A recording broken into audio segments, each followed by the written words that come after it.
Ça vous arrive de vous énerver sur le cours? Cette vidéo est faite pour vous.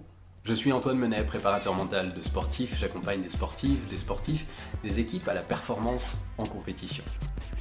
Sur cette chaîne, vous allez retrouver des conseils, des astuces, des techniques de préparation mentale pour vous permettre de performer, mais aussi et surtout de vous éclater dans votre discipline.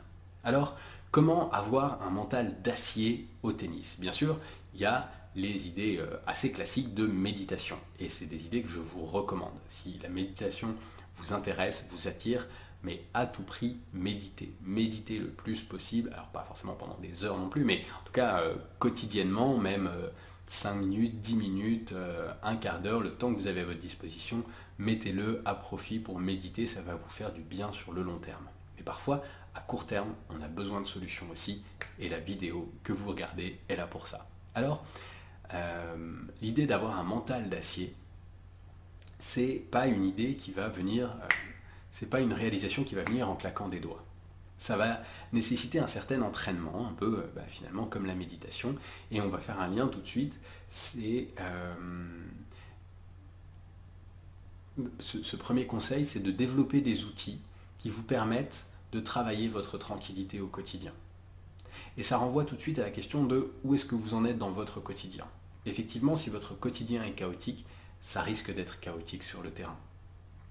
Si, bien sûr qu'on peut évidemment faire la part des choses, et c'est des choses qu'on travaille en coaching, en préparation mentale, hein. Heureusement qu'on arrive quand même et que les joueurs à haut niveau arrivent à se détacher à un moment, au moment où ils entrent sur le court de ce qui se passe en dehors, mais à court terme, si vous souhaitez maximiser vos chances d'être tranquille sur le terrain, il va falloir travailler votre tranquillité au quotidien.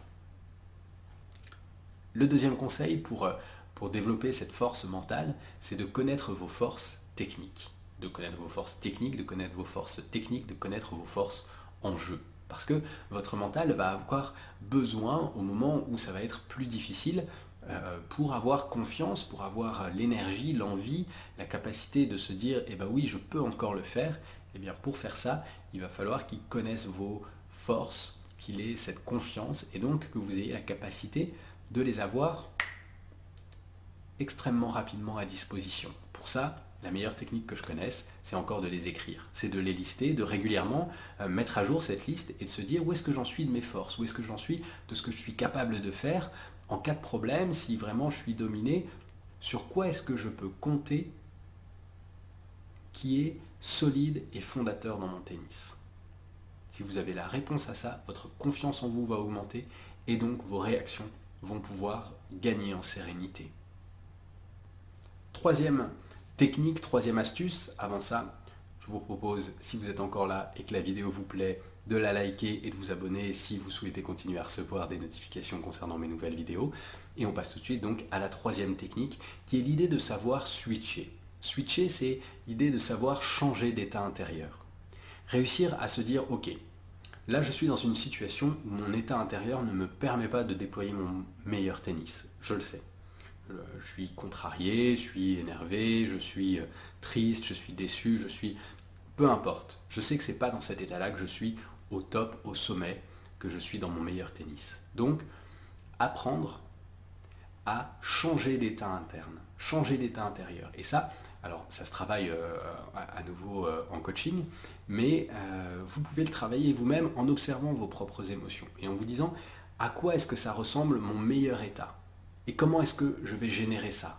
Est-ce que je vais le générer en me dépensant physiquement? Est-ce que je vais le générer en prenant le temps de souffler? Est-ce que je vais le générer en me répétant des choses positives ou au contraire en me mettant un coup de pied au derrière? Est-ce que je vais le générer en allant boire un coup et méditer dans les toilettes et changer de tenue et revenir et être dans mon meilleur tennis? C'est des questions très très concrètes alors à se poser et surtout à tester, à mettre au test. C'est avec la pratique que vous réussirez à switcher de manière efficace, ce que je vous souhaite pour développer un mental d'acier au tennis. J'espère que cette vidéo vous a plu, je vous laisse tout de suite avec une autre vidéo sur la même thématique. Et n'oubliez pas, si le coaching mental, si la préparation mentale vous intéresse, on peut en discuter au téléphone. Vous avez le lien pour prendre rendez-vous qui se trouve sous cette vidéo. A tout de suite.